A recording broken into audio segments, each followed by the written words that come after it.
प्यारे विद्यार्थियों, वर्दे वीणा वादिनी वर्दे, यह नैतिक शिक्षा कक्षा 10 जो नया पाठ्यक्रम 10 अंक का वार्षिक परीक्षा के लिए हिंदी में हरियाणा बोर्ड द्वारा सम्मिलित किया गया है। इसके 4 पाठों की व्याख्या और इसके प्रश्न उत्तर हम इस वीडियो में करेंगे। अब इसमें वर्दे वीणा वादिनी वर्दे सूर्यकांत त्रिपाठी निराला। वर्दे वीणा वादिनी वर्दे प्रिय स्वतंत्र रव अमृत मंत्र नव भारत में भर दे नए भारत में। कौन सा भारत? जो स्वतंत्र है, जो अमृत है, बिना रोगों के है। कहते हैं कि काट अंध उर के बंधन, यानी कि अज्ञान के बंधनों को काट दी, जिससे हम ज्योतिर्मय निर्झर और ज्ञान की जो रोशनी चारों तरफ फैले। कलुष भेद, यानी कि सारे झगड़े कलेश मिटाकर जो है हम नव गति नव लय से आगे की ओर बढ़ जाएं। पक्षियों के बादलों की तरह हम जिद करके आगे बढ़ने की जो है अपने मन में प्रकाष्ठा रखें। इसके प्रश्न है प्यारे विद्यार्थियों, वर्दे वीणा वादिनी वर्दे अंध उर का क्या अर्थ है? महत्वपूर्ण प्रश्न है। अंध उर का अर्थ है हृदय से अंधकार रूपी अज्ञान। कवि माँ सरस्वती को कहते हैं कि माँ सरस्वती, आप अपनी कृपा से मेरे देशवासियों का अज्ञान अंधकार दूर कर दें। वीणा वादिनी से क्या क्या वर मांगे गए हैं? वीणा वादिनी माँ सरस्वती से निम्नलिखित वर मांगे गए हैं। लोगों के हृदय से अज्ञान दूर कर दें, हमें बादलों के समान गंभीर जलद गंभीर कर दें और भारत में अमृत रूपी मंत्र की तरह स्वतंत्रता की भावना भर दें। यानी कि हमारी जो स्वतंत्रता की भावना है, राष्ट्रीयता की भावना है, वह अमर हो जाए। प्रश्न संख्या 4, प्रकाश रूपी ज्ञान का झरना बहाकर संपूर्ण संसार को आपने प्रकाशित कर देना है। यह पूरा संसार भी अंधकार में ना रहे और भारत इसका नेतृत्व करे। वंदना की किस पंक्ति में संसार को रोशन करने का वर मांगा गया है? कलुष भेद तम हर प्रकाश भर जगमग कर दे पंक्ति में संसार को रोशन करने का वर मांगा गया है। प्यारे विद्यार्थियों, पाठ संख्या 2, स्वास्थ्य और योग। आज की भाग दौड़ भरी जिंदगी में जो है अगर हमें निरंतर ऊर्जावान और बिना तनाव के रहना है तो उसमें योग जो है सबसे उत्तम जो है उपाय का कार्य करता है। योग हमें ये समझाता है कि तनाव और कोलाहलपूर्ण सामाजिक जीवन अधिकतर लोगों के लिए जो है आवश्यक आज का अंग बन गया है और योग उसमें एक आवश्यक अंग है। 21वीं सदी चल रही है, आधुनिकता की पराकाष्ठा है। यहाँ एकांत परिवारों का चलन बढ़ रहा है, साझा परिवारों का चलन घटता जा रहा है। तो इसमें यदि हमें एक स्वस्थ मन से और तन से यदि स्वस्थ जीवन शैली जीनी है प्यारे विद्यार्थियों, तो हमें योग को अपनाना ही पड़ेगा। और प्रसिद्ध योग गुरु BS के अयंगर ने भी अपनी पुस्तक में यही लिखा है और यह पूरे संसार ने जो स्वीकार कर लिया है कि योग जो है अति उत्तम आरोग्य जो विधि है। और 21 जून को अंतर्राष्ट्रीय योग दिवस मनाया जाता है और 2014 से यह लागू कर दिया गया था।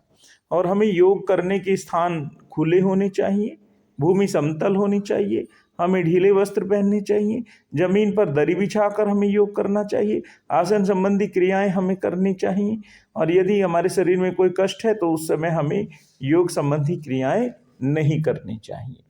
इस पर आधारित प्रश्न है प्यारे विद्यार्थियों, योग का अर्थ स्पष्ट करें। योग का अर्थ है जोड़ना, शरीर मन और आत्मा को जोड़ने का कार्य करता है। योग हमें चिंता एवं तनाव से मुक्त करता है। योग का संबंध संपूर्ण मानवता से है, उदाहरण सहित लिखिए। प्रश्न 2, योग संपूर्ण मानवता के लिए धरोहर है। योग पूरी मानव जाति को स्वस्थ रखने के लिए स्थापित किया गया है। योग का संबंध किसी विशेष समुदाय अथवा विशेष संप्रदाय से नहीं है, अखिल विश्व समुदाय से है। मनुष्य के कष्टों का निवारण एवं कल्याण जो है जीवन योग पद्धति अपनाने से ही संभव है। योग कर्मसु कौशलम की व्याख्या करें। श्रीमद् भगवद गीता के अनुसार योग कर्मसु कौशलम का अर्थ है कर्म करने की एक प्रकार की विशेष युक्ति को ही योग कहते हैं। मानव के शारीरिक विकास के लिए योग वरदान है, कैसे, स्पष्ट कीजिए। योग से मनुष्य के सभी अंगों का व्यायाम होता है। योग से मनुष्य तन और मन को स्वस्थ रख सकता है और यह हमें तनाव व चिंता से दूर रखता है। मनुष्य प्रसन्न रहता है। मनुष्य की सहन शक्ति का विकास होता है। योग से मनुष्य की नकारात्मक शक्तियां बाहर चली जाती हैं। प्रश्न संख्या 5, योग आधुनिक जीवन शैली की मांग है। अपने विचार लिखिए। बिल्कुल मांग है। आधुनिक जीवन शैली में आजकल रिश्तों में इतने बिखराव, इतने तनाव हैं और इतनी विकास की इतनी चिंता हो गई है। मनुष्य जो है लक्ष्य केंद्रित ज़्यादा हो गया है। तो इसलिए हमें अवसाद को दूर करने के लिए एकमात्र जो है योग अपनाकर ही हमारा जीवन नियमित और शांत हो सकता है। पाठ नंबर 3 है प्यारे विद्यार्थियों, मीठी वाणी। मीठी वाणी यानी कि सुक्तियाँ। सुक्ति का अर्थ है अच्छे वचन। अच्छे वचन यानी कि हमारे को अथर्ववेद में भी कहा गया है कि मीठी वाणी जो है वह बहुत ही महत्वपूर्ण है और चाणक्य नीति में भी कहा है कि प्रिय वचन बोलने से सभी जीव प्रसन्न होते हैं। इसलिए हमें मीठा बोलना चाहिए। इसलिए हमें मीठा बोलना चाहिए। और स्वामी रविदास ने कहा है कि मधुर वचन तो औषधि दवाई के समान है और कटु वचन तीर के समान है, जो न लगकर भी हमें पूरा जो है दुख देते रहते हैं। ऐसी वाणी बोलिए। ये किसने कहा? कबीर ने, कि आपके मन का घमंड भी दूर हो और अगले के मन का घमंड भी दूर हो जाए। और तुलसीदास ने तो इससे भी बढ़कर कहा है कि तुलसी मीठे वचन ते सुख उपजत चहुँ और, कि चारों ओर मीठे वचनों से सुख उत्पन्न होता है। तो इसलिए हमें मीठे वचनों का सहारा हमेशा लेना चाहिए। और मलुकदास ने भी कहा है कि मनुष्य जब तक चुप बैठा रहता है तो उसका कोई सम्मान नहीं करता। जब वह मीठे वचन बोलता है तो उसकी खुशबू चारों तरफ फैल जाती है। तो प्यारे विद्यार्थियों, नैतिक शिक्षा पाठ 3 मीठी वाणियों पर आधारित जो है, मीठी वाणी पर आधारित प्रश्न है। मीठा बोलने का जीवन में क्या प्रभाव होता है? मीठी वाणी से चारों ओर सुख जन्म लेता है, जिससे हमें प्रसन्नता मिलती है। और सभी को मीठा बोलने से मनुष्य अपने भावों को अधिक से अधिक लोगों के समक्ष प्रकट कर सकता है और सहयोग उनका प्राप्त कर सकता है। और पाठ के अनुसार तिरुवल्लुर के वाणी संबंधी विचारों को स्पष्ट कीजिए। तिरुवल्लुर तमिल लेखक हैं और अपने विचार इस प्रकार प्रकट करते हैं। विचारों को सजाकर मधुर ढंग से व्यक्त करने वाला प्राणी ही संसार में अपने आदेशों को मनवा सकता है। वचने का दृढ़ता, सुक्ति का अर्थ, वचने का दृढ़ता का अर्थ है कि प्रसन्न और मीठा बोलने में, प्रिय बोलने में किस तरह की दृढ़ता, किस तरह की गरीबी, किस तरह की कंजूसी हमें नहीं दिखानी चाहिए। मधुर वाणी की तुलना दवा से क्यों की गई है?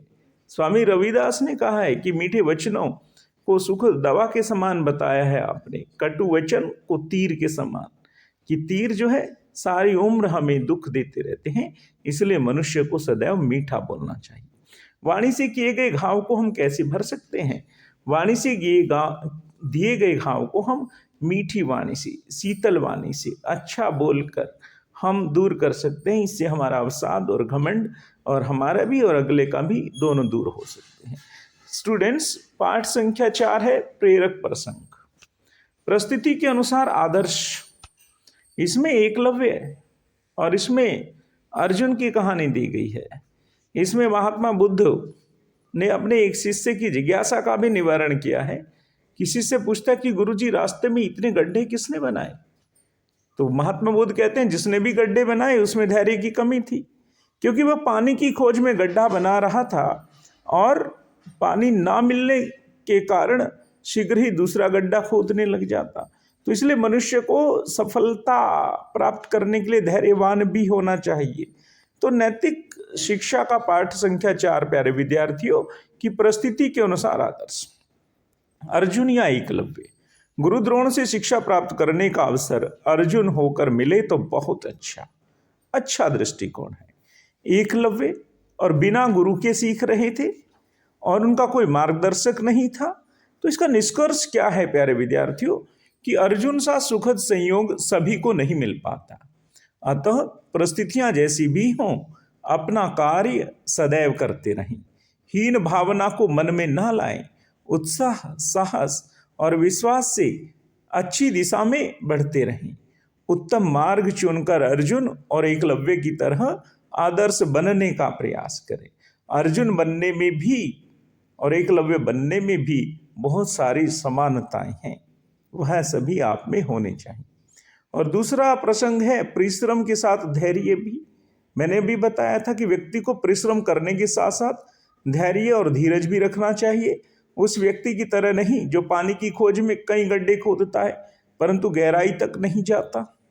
महात्मा बुद्ध ने इस तरह अपने शिष्य को जिज्ञासा शांत करने के मार्ग में बहुत सारे गड्ढे देकर, ठीक है, यह निष्कर्ष दिया था। प्रश्न संख्या 1 है, प्यारे विद्यार्थियों, अर्जुन किन गुणों के कारण श्रेष्ठ धनुर्धर बने?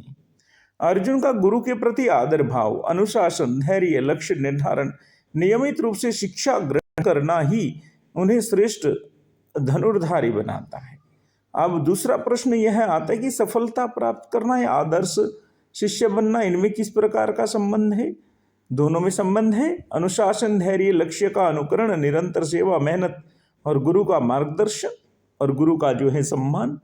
तो प्यारे विद्यार्थियों, आप इस तरह से जल्दी जल्दी इस वीडियो को सुने, रिवीजन करें और अगली वीडियो का इंतजार करें। मैं देवेंद्र रोहिला, ए ट्यूटर, आपका शुभ चिंतक, शुभकामनाएं। धन्यवाद। आप मेरे YouTube चैनल को सब्सक्राइब करें। इस वीडियो को ज़्यादा से ज़्यादा 10वीं कक्षा के विद्यार्थियों तक शेयर करें। बहुत बहुत धन्यवाद।